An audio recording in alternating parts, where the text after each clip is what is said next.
The House of Representatives has approved a White House request to claw back 2 years of previously approved funding for public media. The rescissions package now moves on to the Senate. This move poses a serious threat to local stations and public media as we know it. Please take a stand for public media today at goacpr.org. Thank you.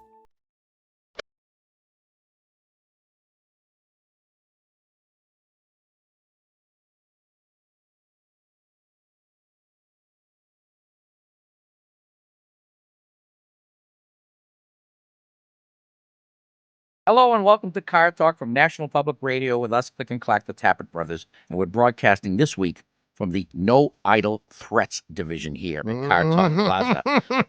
As you may recall, last week I mentioned the fact that, first of all, I should preface this by saying that we get these test cars to drive.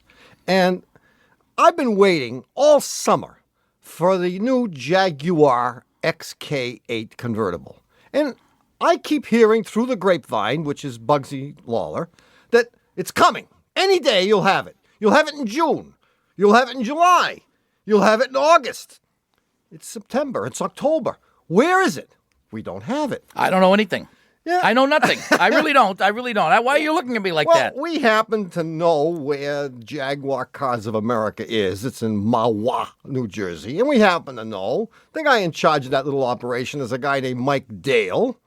And really? Last week, I said, if I don't have that car in my driveway in 3 days, we're going to have to mount some kind of an operation. Frontal attack. A frontal attack, a little action.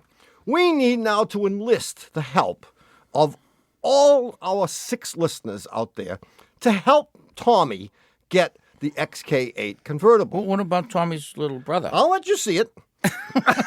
You can come by my house anytime you want and look. I'll let you sit in the driveway and go vroom, vroom. Well, the no-key test drive. Now, it would be nice if you could simply drop a little note to Mike Dale and say, gee, Mike, Tom says you promised him an XK8 convertible and he doesn't have it. And then you might throw in a little, I was thinking of buying one of those $70,000 cars, but without Tom's recommendation, how could fat stinking chance. Right? I mean, you might want to just say something. You like that. You might. And Mike, if you happen to be listening, I want you to know that next week we'll be giving out your email address, which we happen to have, and your home phone number, Mike.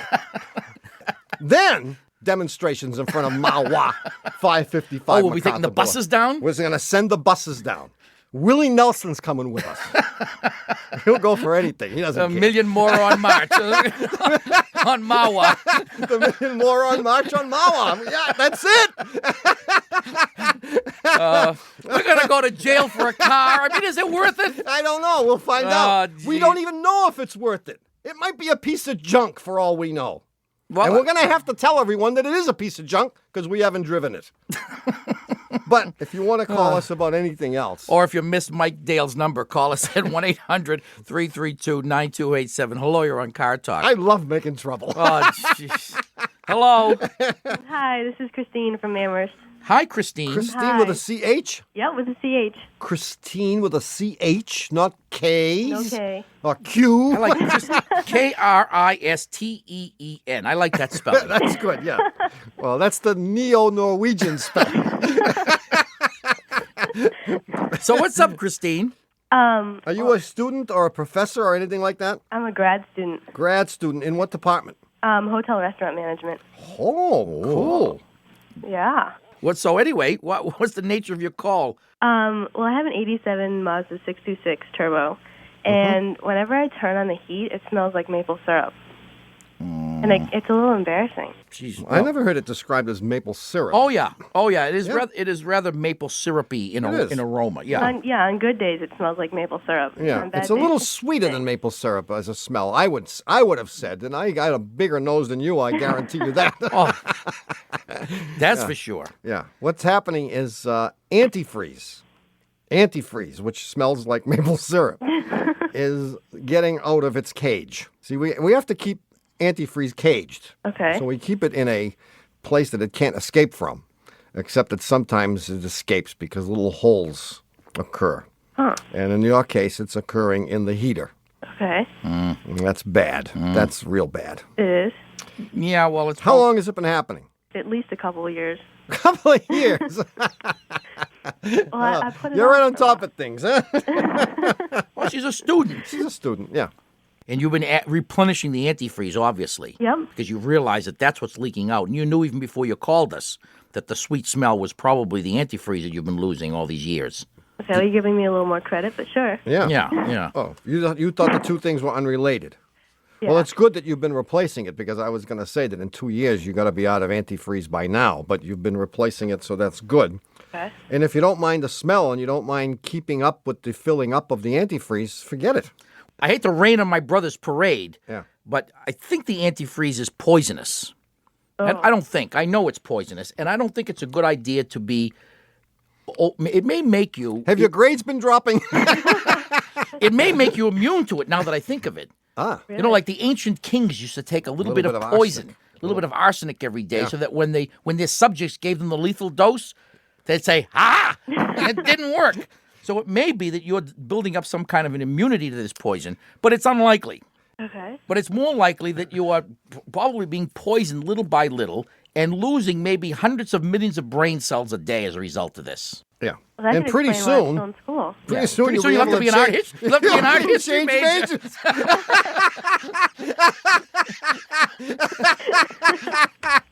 Ah, yes.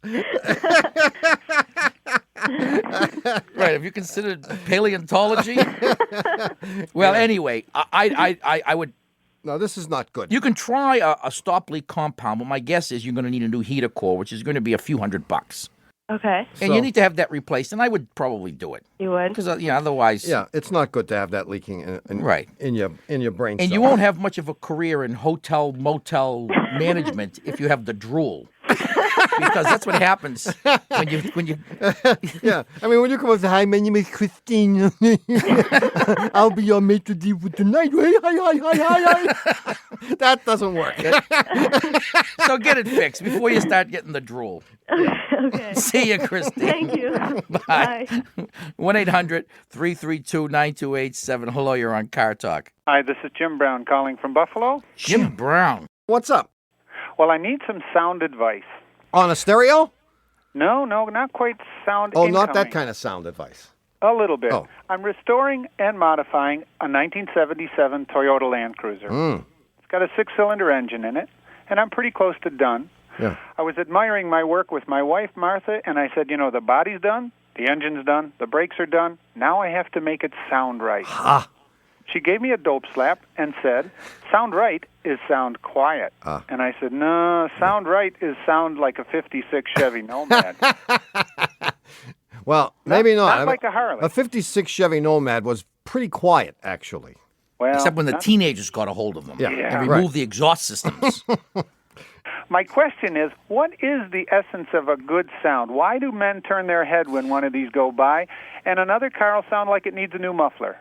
Yeah. And how do I get there from Yeah, here? there's a fine line, isn't there, between sounding like you need a new muffler and having that wonderful low sort of, it's not quite a growl. No, it's a resonance. It's in fact, it's analogous to hearing somebody with a loud voice or hearing a baritone sing with that richness. Yeah. Exactly. You want that baritone resonance. Especially for a Land Cruiser, because it's, yeah. Land Cruiser is a man's. Well, thing. I would suggest, in this case, that you install a few resonators Resonator. Yeah. to get the resonance. And I don't know, I mean, there's a lot that goes into exhaust system design, not the least of which is considerations about how long the exhaust valves last before they burn out.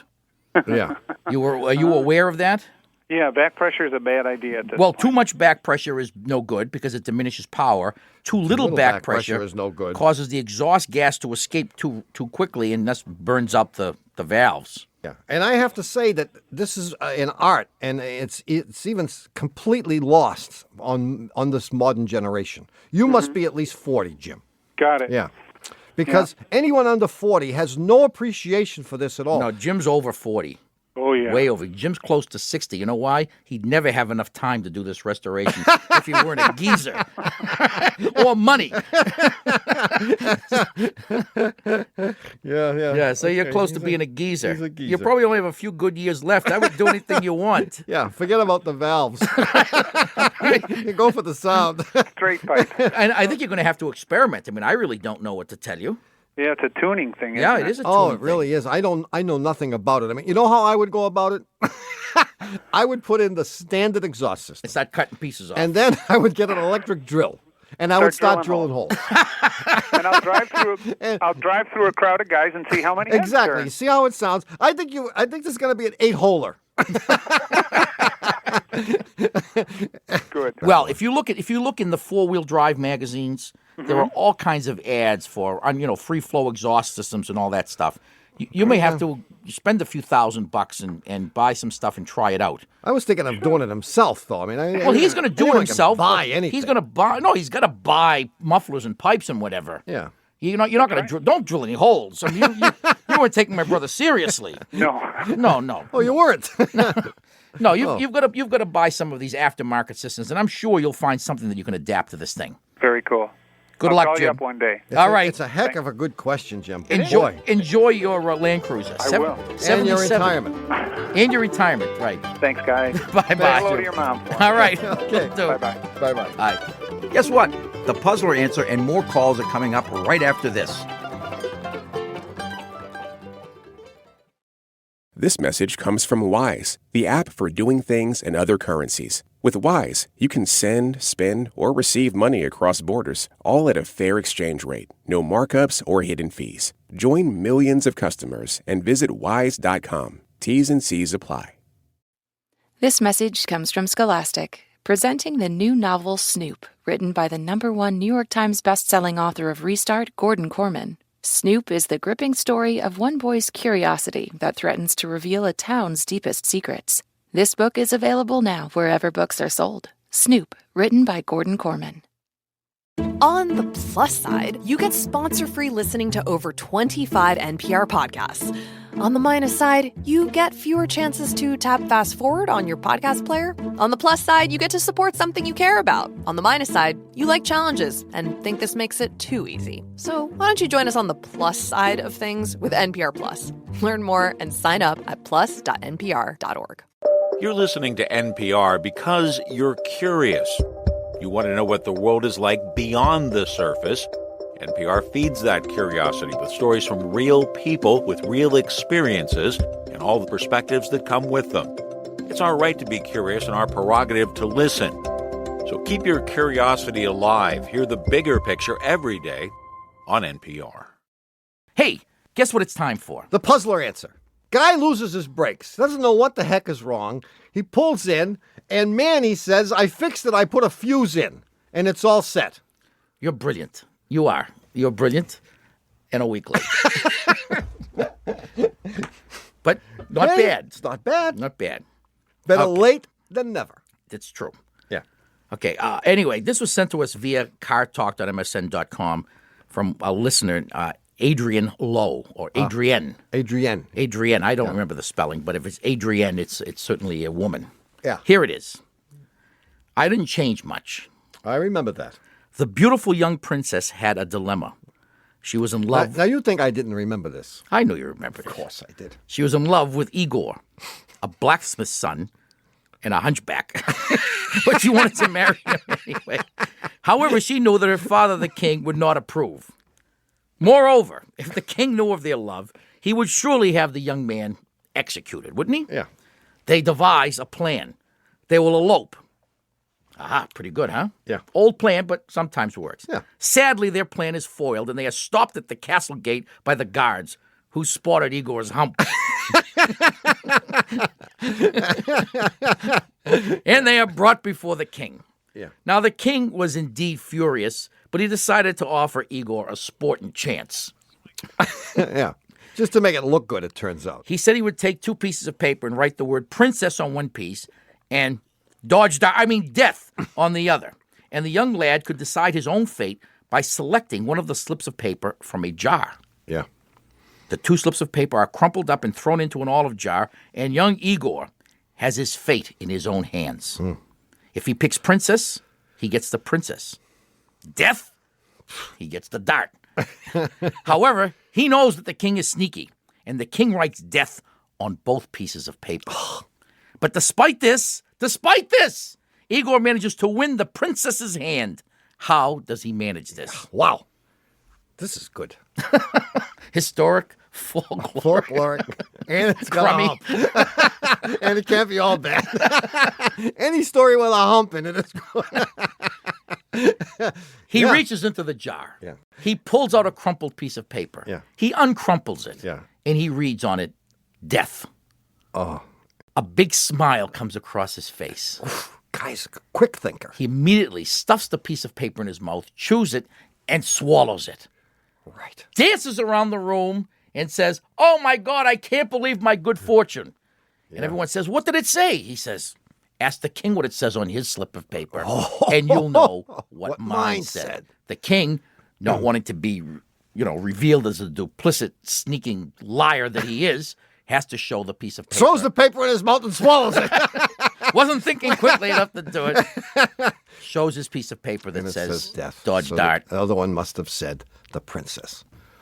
Of course, after they execute him, they do order an autopsy. Who's our winner this week? Oh, we have a winner? Of course we do. Oh, it must be on one of these little scraps of paper. Here it is, man. Sir Galahad is the winner. No, the winner is Dave Bry, B-R-Y, from Sacramento, California, and for having his correct answer selected at random from all the correct answers we received this week. Dave wins one of our brand new 10th anniversary Car Talk t-shirts, replete with the slogan, celebrating 10 years of bad car advice. Congratulations to you, David Bry, Sacramento, California. What a guy. It's always a big David moment Bry. for me when I can congratulate a winner. And give away another one of those. Give away crummy another one of those t-shirts. lousy t-shirts. Anyway, we'll have a new puzzler coming up in the second half of today's show, so don't touch that dial. In the meantime, Mike Deere will take your faxes at 201-818-0162. Or you can write to him at Mike Dale, President, Jaguar Cars, 555 MacArthur Boulevard, Mahwah, New Jersey, 07430. And all you got to say is, Dear Mike, give Tommy the XK8 convertible or else. That's it. That's all. Yeah. Yeah, I mean, it's hardly a threat. It's hardly a threat. Yeah, and don't sign your name. If you'd like to call us, our number is 1-800-332-9287. Hello, you're on Car Talk. Hi, this is Julia from New York. Julia. Yes. From New York in general? Or? I'm from Manhattan. Oh, yeah, the real New York. Yeah. No kidding. Yeah. Well, not originally, but I'm here now. And you drive a car? No. No. God, no. No. No, this question actually has more to do with my parents, who live in Reno, Nevada. Yeah. And they have a 1984 GMC Suburban. Yeah. And recently it's become on its last legs. And my father has decided, because I don't know why, because that instead of possibly turning it in or looking for another car, he would rebuild this engine. Therefore, he bought himself a new engine, and he took it upon himself to replace this engine. Oh, so he bought the engine in a crate. He's going to transplant. Yeah.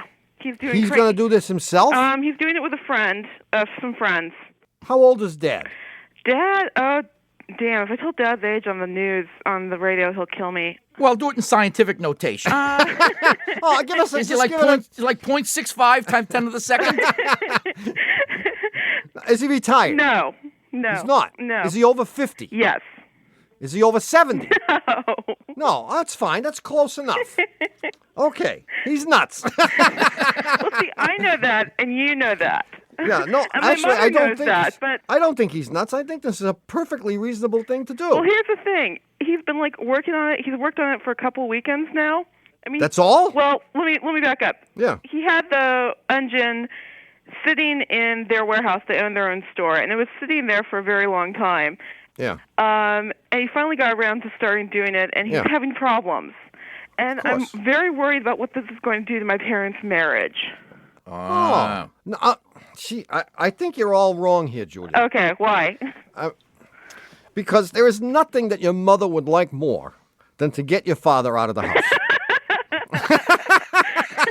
I mean, you ask any 50s type age woman, what would you like most in the world? A fur coat?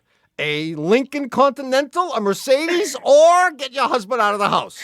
And There's not a day women... that goes by that my mother doesn't call me and ask me to take my father away for a couple of weeks. Yeah. Don't you want your father to stay with you Right. for a couple of days? Can you do something with him for a couple of weeks? So there is nothing that would make your mother happier than having your father be out in the garage with his buddies, drinking beer and smoking cigars and reading books. Wiring diagrams. Actually, Nothing he's like read it. the wiring diagrams, and it's him and this guy and their dog Yeah. in a warehouse. Yeah. Oh, in a warehouse. In a warehouse. So he's not even stinking up the garage with this. No, They got a warehouse to do it No, in. they have a warehouse that they're doing it in on the days Oh, off. I'll tell you, right now, there are shivers running up and down my spine because that's what I dream about. I mean, there isn't a guy I've never seen listening. this warehouse. Don't There dream isn't that a hard. guy listening on the entire planet who isn't saying, a warehouse? A dog? His buddies? No, because you know why? Smoking cigars? It satisfies the hunter instinct in all of us guys. I mean, what could be? He's hunting Hunting the wild. Hunting the wild suburban. Transplant. That's what he's doing. He's hunting And the what could be wild- better than having your compatriots and a dog and a couple of Cuban cigars or a couple of Cubans? Yeah. See, the problem is I'm here and they're there, so I don't Yeah. really know exactly what's going on except for what I am informed of. Well, here's what you do. Start calling your mother once or twice a week. And don't say anything about it. Just talk about the usual things that you talk about. And try to notice over the course of the next couple of months whether she has a new lilt in her voice. If she's happier. If she starts smiling and laughing a lot. And once in a while you say, well, how's Dad? And she'll say, and that's it. And I'm going to predict it will strengthen their relationship. In the long run, this will have a very positive impact on their relationship. Okay. This is great. Right, every old geezer needs a Suburban. I'm going to get one for my brother in the morning. Hey, thanks for calling, Julia. Keep us posted. I will. Bye-bye. Bye. Interesting. Very interesting. Yeah. And very important, I might add. Yeah, me too. We'll be right back with more calls and the new puzzler right after these messages. You know those things you shout at the radio or maybe even at this very NPR podcast?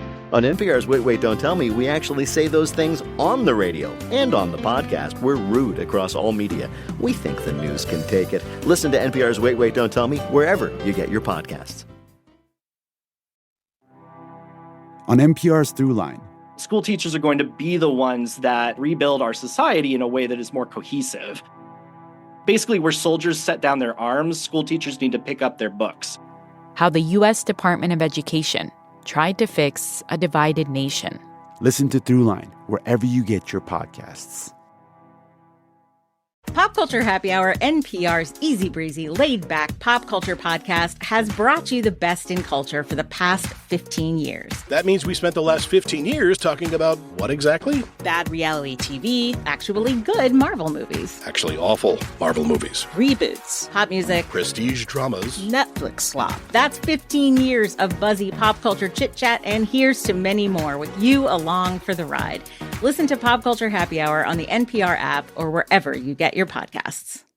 On NPR's Wildcard podcast, Michelle Obama says she's reinventing herself. I don't know if my ambition has ever fully been able to actualize itself. I think I'm now at a stage in my life where all my choices are mine. I'm Rachel Martin. Listen to Wildcard for a conversation about balancing family and personal growth with Michelle Obama.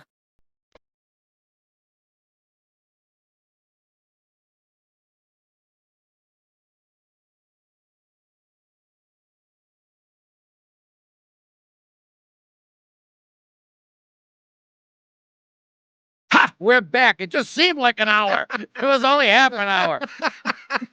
You're listening to Car Talk from National Public Radio with us, Click and Clack, the Tappert Brothers, and we're here to discuss again cars, car repair, and the Car Talk Plaza bestseller list.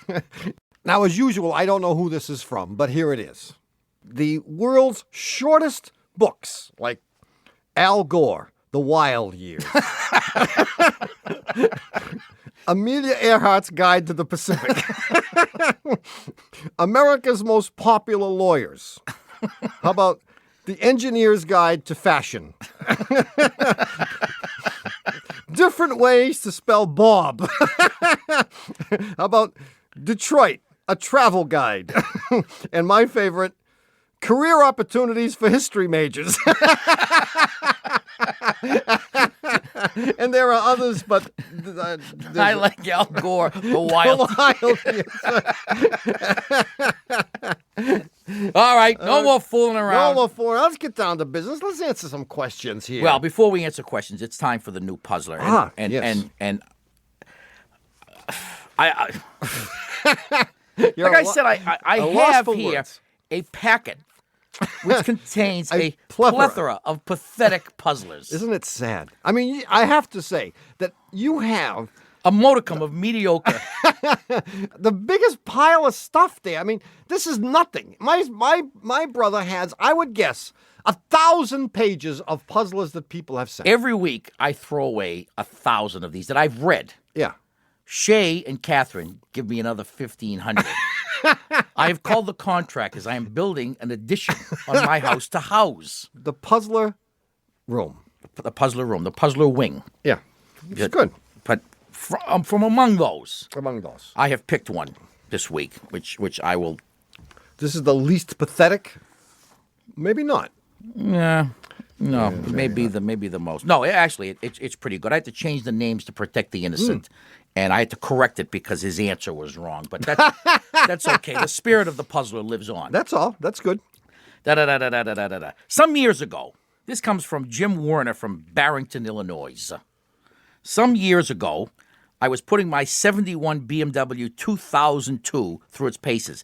Dougie should listen up because he has a BMW of this vintage. Now, I must add... He has the very last of its vintage, you know. Oh, thank God it was 76, right? Yes. Last year it was made. Yes, indeed, yes. They had to throw a party after that. No, I must add that there are many cars to which this could happen. This just happens to be the one in question. But the vast majority of cars could have this same condition applied to them. Okay. Are you ready? Start again. I forgot what you said. I was putting my 71 2002 through its paces. Translation, driving it like a total idiot. I pulled a very hard left turn. And to my utter dismay, saw a huge billowing cloud of white smoke behind the car.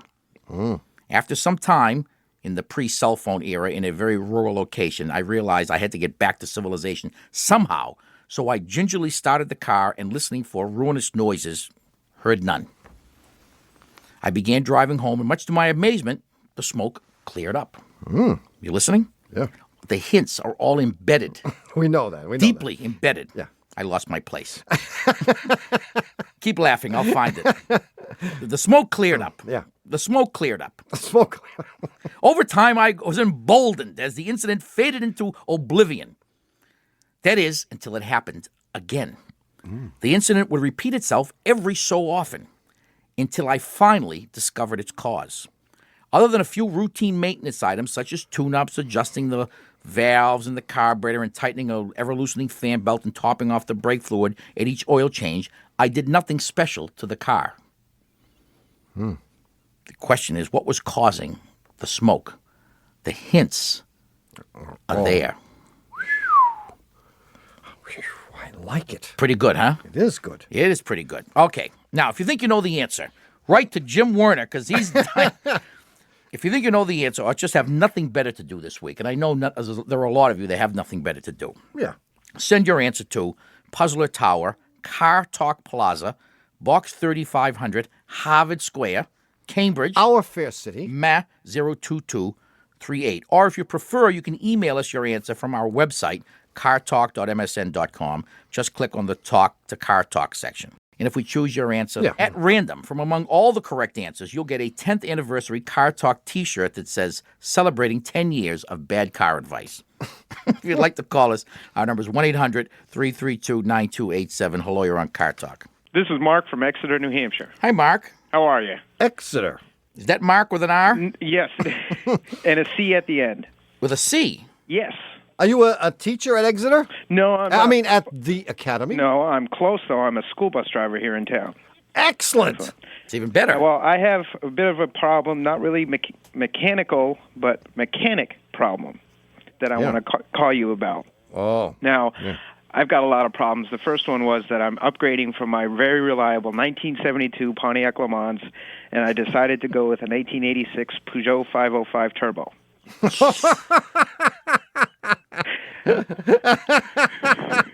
you're you know, if you didn't tell me you were from New Hampshire, I'd have known it.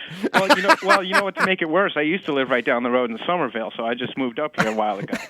Now, they drummed you out, huh? The only other two people on the entire planet that I know who drive Peugeots are in New Hampshire. And they're both related to me, of course. Well, listen, here's my problem. Yeah. I got this car from a neighbor for $100. There you go. Okay. Well, it was going to be $900 until he took it into the shop to replace the camshaft and found out there was a cracked cylinder head. Oh. Yeah. So he said, "Well, it's going to cost so much to fix it. I don't feel right charging you for it. I'll keep the first $100. You take care of the repair bills." Yeah. I said, "Okay, that's not too bad." Yeah. Now the problem is, this car's been at the mechanics now for 3 months, 6 weeks. Yeah. Okay. Now the first 3 weeks, I kept walking in once a week and said, "Is the part in yet? Part in yet?" Mm-hmm. And he said, "Well, I have trouble finding it." And then he found one, and it was no good. And so he had to find another one. Yeah. And I said, "Well, listen, I know you have lots of other things to do. Would you mind, because I don't want to step on his toes, if I looked for one?" if I look for one? Yeah. So he said, "No, that's okay." So I spent about 3 hours on the phone, which I know he doesn't have time for, and I located a couple parts, ranging from a new one direct from Peugeot for a lot of money to a rebuilt one from Florida somewhere for a reasonable amount of money. What are we looking for, anyway? It's a new cylinder head. New cylinder head. Oh, a cylinder head. Oh, okay. So I went into him 3 weeks ago with my little list of 3 contacts I had. This does not bode well. And he still can't quite get the part in. So I want to know what's a kind of a graceful way, without getting him too mad at me, to ask him to go ahead and get this part, because I know I can get it in 3 days. Has he taken it apart already? Yes, he has. Oh, you're done for. Oh, and to make it worse, I've already given him a lot of money to. Oh! And the knucklehead. And the absolute worst thing about this, okay, and I made the biggest mistake you can possibly make to a mechanic. I told him I'm not There's really no in hurry. a rush, and because I still have my other car on the road. Well, suffice it to say, Mark with a C, that you have violated all of the rules. I mean, every one. First of all, rule number 1, never, ever, ever buy a Peugeot. Rule number 2, obviously, is never pay up front. Well, I haven't. I put enough down to cover the cost of the part that I know I need to get anyway.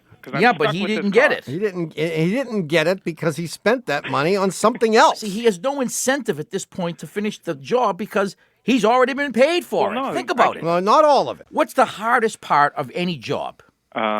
Putting it back together and getting it to work. Right. What's the easy part? Taking it apart and throwing all the pieces in a cardboard box. So you've given him the lion's share of the cash for doing the easiest part of the job. Yeah. He wants jobs like that every day. If he could get enough of those jobs, he would never finish anything. Right, which is why contractors, don't get me started. Don't get started on Behave contracts. exactly the way they do, because people give them money to start the job, but they don't no incentive to finish it.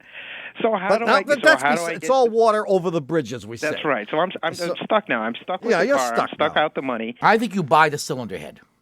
Mm-hmm. You just do it, and you bring the thing in. Okay. And you say, "Look it, Goober, I can't wait forever for you to get the cylinder head. Are you a complete moron or what? I mean, this is the number. This is how you get it. In fact, I did the process for you. Here's the cylinder head. I'll be back tomorrow night to pick up my car." You have to. Okay. See, now, this is exactly... I don't want to bring up... exactly how my brother handles contractors that work at his house. I mean, I was going to say, this is exactly what happened to me when the contractor stopped showing up at my house. I mean, I had given him money, and he had promised to do a certain amount of work, and he just like showed up a couple of hours a week. Well, and during which time my house is in a complete mess. And so, like you, I start doing things for him. I'm going to show him how to do his job. No. He never came back. No. He's gone. I will tell you from my vast experience of 25 years of fixing cars, Yeah. every customer that pays in advance, everyone gets the worst service from me. And it is human nature. Because there's no incentive. The only reason I finish a job is to get paid. I paid money for the part. Somebody says, throw an exhaust system on my car. So I go out and I spend $200 for all the pieces. And then at the end of the day, the guy pays me for the exhaust system. Yeah. Does he not? $750. $750, exactly. And I would never collect that $750 if I didn't finish the job. If the guy came in and said, here's $750. But that's all water under the bridge. No, what are we going to do now? The guy's got his money. You got to get mean. You got to kick some butt, Mark. You got to go in there and kick some butt. You want him to get mean? Mean. And get himself on the wrong side of Goober? Yeah. Because Goober has no integrity. And you shouldn't have given him 5 cents and said, Goober, you go into your checking account and you buy the cylinder head. The trouble is he can't go buy the cylinder head now. Mark can't because he can't pay for it. Well, He's already given the money. Mark is between a rock and a hard place. If the bottom line is getting the car running, the most expeditious way to affect that is to buy the cylinder head. Okay. And you're going to tell him that that's what you're going to do because he's hopeless. Okay. And you're going to appeal to his sense of dignity and honor. Which we know he has He has got. Of. But maybe he can sum it up a little bit for this job. Wow. And tell him what a goober he is. Hey, Mark, I wish you the best. Okay, well, I feel better now. Well, if anything else, he made me at least feel better about the whole thing, better about myself. And don't ever buy a Peugeot again, you moron. Okay. You got the right disposition for it, Mark. Good for you. All right. Yeah. Good luck, man. Thank you very much. See you later. Bye-bye. You know, that guy... He told him, don't be in a hurry. That guy you can have coffee with.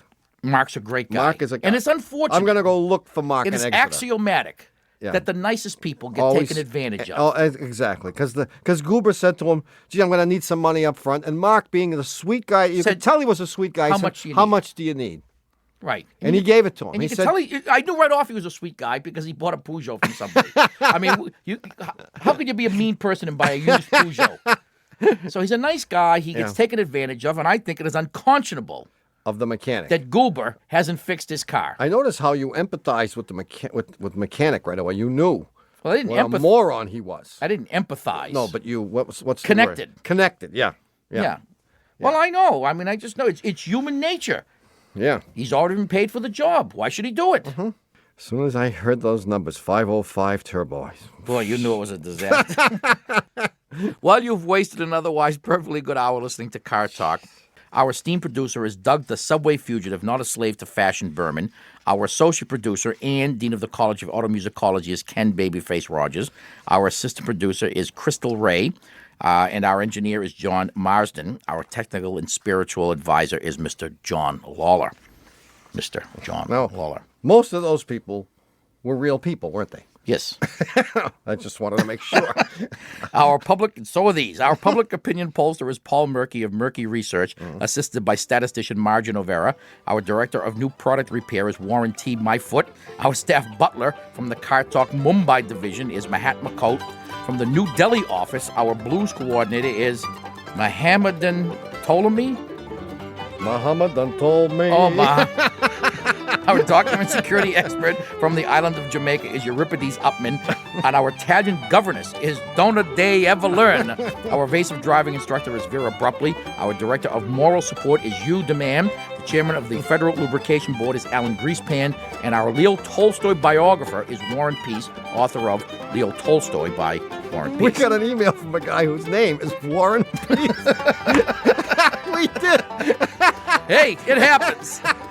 Our chief counsel from the law firm of Dewey, Cheatham & Howe is Hugh Lewis Dewey, known on the benches of Harvard Square as Huey Louie Dewey. Thanks so much for listening. We're Click and Clack, the Tappert Brothers, and above all, don't drive like my brother. Certainly not. Don't drive like my brother either. We'll be back next week. Bye-bye.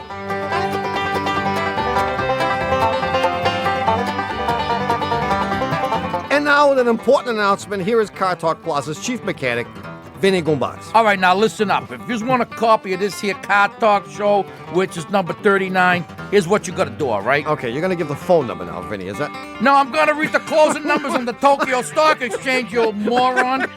The number to call is 303-823-8000. And what's the number if you want like a Best of Car Talk CD or other Car Talk things? Oh, you're a real piece of work. You know that? Thank you, Vinny. For Car Talk CDs, cassettes, T-shirts, etc., you call 303-823-8000. Or you visit our Shameless Commerce division at cartalk.msn.com. You going to need to add to that, Mr. Radio Man? No. I didn't think so. Good. Car Talk is a production of Dewey, Cheatham & Howe and WBUR in Boston. And even though Elizabeth Arnold covers her face in shame when we say it, this is NPR, National Public Radio. Grab a snack, make the bed, check your mail, or catch up on the latest news with the NPR News Now podcast. Listen in the time it takes you to do any of those other activities or while doing them. We bring you the stories you need to know in just 5 minutes every hour of every day. Listen now to the NPR News Now podcast. The Nintendo Switch 2 is already the fastest-selling video game console of all time.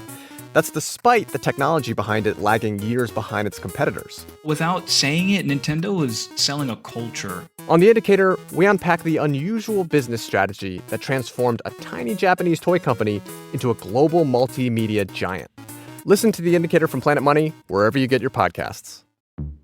On NPR's Throughline, schoolhouses are less expensive than rebellions. We've been debating the government's role in education since the Civil War. 1/10 of our national debt would have saved us the blood and treasure of the late war.